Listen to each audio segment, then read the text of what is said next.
స్వాగతం. ఇటీవల విడుదల చేసిన తుది ఓటర్ల జాబితాపై ఏమైనా అభ్యంతరాలు ఉంటే రానున్న 4 రోజుల్లో తమకు తెలియచేయాలని రాజకీయ పక్షాల ప్రతినిధులకు జిల్లా కలెక్టర్ ప్రసన్న వెంకటేష్ సూచించారు. ఏలూరు జిల్లా ఓటర్ల జాబితాలోని అంశాలపై రాజకీయ పార్టీల ప్రతినిధులతో కలెక్టరేట్లోని గౌతమి సమావేశ మందిరంలో జిల్లా కలెక్టర్ ప్రసన్న వెంకటేష్ సమావేశం నిర్వహించారు. ఈ సందర్భంగా ఆయన మాట్లాడుతూ చివరి నిమిషం వరకు వేచి చూడకుండా బూత్ లెవెల్ ఏజెంట్లతో తుది ఓటర్ల జాబితాతో ఆయా ఇళ్లను సందర్శించి ఏమైనా అభ్యంతరాలు ఉంటే తమ దృష్టికి తీసుకురావాలని అన్నారు. ఇప్పటికే మీడియాలో ప్రచురితమవుతున్న అంశాలను పరిగణలోకి తీసుకొని వాటిని పరిశీలించిన పిమ్మట అవసరమైన చోట సంబంధిత అర్హులైన ఓటర్లతో దరఖాస్తులు స్వీకరించడం జరుగుతుందని అన్నారు. ఈ సమావేశంలో జిల్లా రెవెన్యూ అధికారి ఎం వెంకటేశ్వర్లు, కలెక్టరేట్ ఏఓ రమాదేవి, వివిధ రాజకీయ పార్టీ ప్రతినిధులు పాల్గొన్నారు.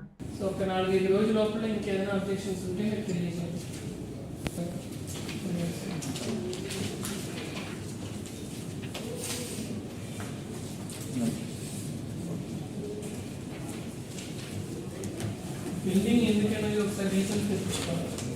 కాన్స్టిట్యూన్సీ 25th, 27, 30 దాకా వచ్చింది. ఈ రోజు 2 కూడా వచ్చింది. ఈ రోజు రిపోర్ట్ సిఓ వారు ఎప్పుడు అడిగింది? ఈ రోజు అడిగారు, ఎప్పుడు అడిగారు?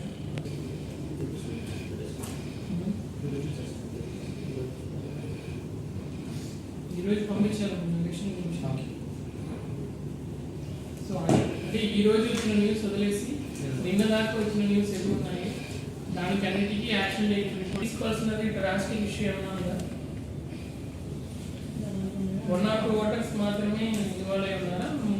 మేజర్గా ఎక్కువ మంది ఇన్వాల్వ్ అయిన కేసు సరే, ఈ ఏమేమి రిపోర్ట్ అయిందో అది కూడా రెక్టిఫై చేసేసి ఫార్మ్స్ పెట్టించడం జరిగింది.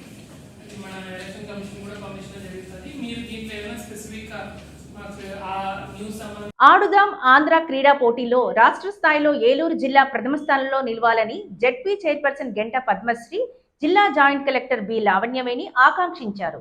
ఏలూరు అల్లూరు సీతారామరాజు స్టేడియంలో జిల్లా స్థాయి ఆడుదాం ఆంధ్ర క్రీడా పోటీలను వారు జ్యోతి ప్రజ్వలన చేసి ప్రారంభించారు. ఈ సందర్భంగా వారు మాట్లాడుతూ రాష్ట్ర స్థాయిలో ఏలూరు జిల్లాను ఆడుదాం ఆంధ్రాలో మొదటి స్థానం సాధించడానికి క్రీడాకారులు కష్టంతో కాకుండా ఇష్టంతో ఆడాలని అన్నారు. ఇప్పటి వరకు జిల్లాలో గ్రామీణ మండల నియోజకవర్గ క్రీడా పోటీలు జరిగాయని, నియోజకవర్గంలో గెలుపొందిన క్రీడాకారులను జిల్లా స్థాయిలో క్రీడల్లో పాల్గొని గెలుపొందిన వారిని రాష్ట్ర స్థాయిలో పంపడం జరుగుతుందని తెలిపారు. విద్యతో పాటు క్రీడల్లో కూడా ప్రోత్సాహం చూపించాలని, దీని ద్వారా మానసిక ప్రశాంతత, దృఢ సంకల్పం కలుగుతుందని అన్నారు. ఈ కార్యక్రమంలో RDO Kajavalli, special deputy collector Gitanjali, DPO Srinivas, Vishwanath తదితరులు పాల్గొన్నారు. రెగ్యులేషన్స్ ఆఫ్ స్పోర్ట్స్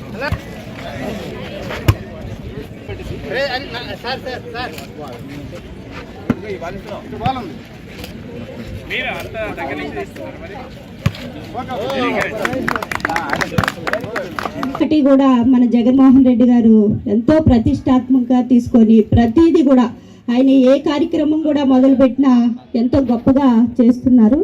అది విజయవంతం కూడా అవుతుంది. మనం గత వ్యాయామాలు, ఆటలు, క్రీడల్లో కూడా పాల్గొంటే ఎంతో ఆరోగ్యకరంగా ఉంటాము. మనమే కాదు, మన పిల్లలే కాదు, మనం కూడా పెద్దోళ్ళ లేదంటే సెల్ ఫోన్లు పట్టుకొని కూర్చొని ఉంటున్నారు. దానివల్ల చాలా ఆరోగ్యం పాడవుతూ ఉంటుంది. ఈరోజు చూసుకుంటే సడన్గా చక్కగా తిరుగుతున్న వాళ్ళే కూడా సడన్గా చనిపోవడం మనం. ఇంటర్మీడియట్ పబ్లిక్ పరీక్షలు పగడ్బందీగా నిర్వహించాలనే సంబంధిత అధికారులు జిల్లా రెవెన్యూ అధికారి ఎం వెంకటేశ్వర్లు ఆదేశించారు. ఏలూరు కలెక్టరేట్ డిఆర్ఓ ఛాంబర్లో ఇంటర్మీడియట్ పరీక్షల నిర్వహణకు సంబంధించిన ఏర్పాట్లపై ఇంటర్మీడియట్ పబ్లిక్ ఎగ్జామినేషన్స్ జిల్లా కమిటీ సభ్యులతో డిఆర్ఓ సమావేశం నిర్వహించారు. ఈ సందర్భంగా ఆయన మాట్లాడుతూ పరీక్షలు 3 దశలుగా నిర్వహించడం జరుగుతుందని అన్నారు. ఈ పరీక్షలకు జిల్లాలో 120 పరీక్షా కేంద్రాల్లో మొదటి, 2వ సంవత్సరానికి సంబంధించిన మొత్తం 32,445 మంది విద్యార్థులు హాజరు కానున్నారని తెలిపారు.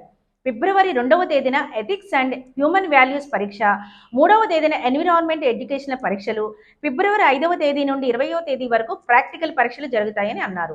అలాగే మార్చి 1వ తేదీ నుండి 20వ తేదీ వరకు థియరీ పరీక్షలు జరగనున్నాయని అన్నారు. ఈ సమావేశంలో convener DCB Prabhakar Rao, additional SP NSR Shekar, DSP Chandrasekhar, DPO Srinivas Vishwanath, DEO Shyam Sundar తదితరులు పాల్గొన్నారు. ప్రాక్టికల్స్ అయితే మాత్రం సెకండ్ స్టార్ట్ అవుతుంది ఈ మంత్. దాంట్లో మళ్ళీ థియరీలో 2 రకాలు ఉన్నాయి. వొకేషనల్ థియరీ ఉంది, జనరల్ కూడా ఉన్నాయి. ఈ రకంగా మనకి టైం టేబుల్ ఇవ్వడం జరిగింది. అండ్ 2 సెషన్స్ ఉన్నాయి ప్రతిరోజు కూడా. మార్నింగ్ 9 to 12 మంచి చేద్దాం మంచి.